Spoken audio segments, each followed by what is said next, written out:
Hello everybody and welcome. In this video I will show you how to create equalizer preset for your headphones TOZO HT2.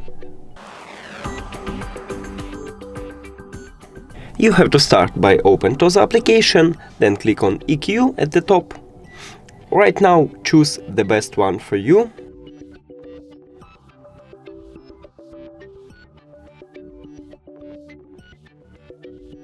That's okay for me.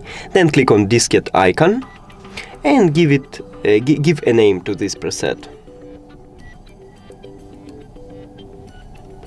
Then return and save. And we just did it. To remove this preset, just click on trash icon. Delete.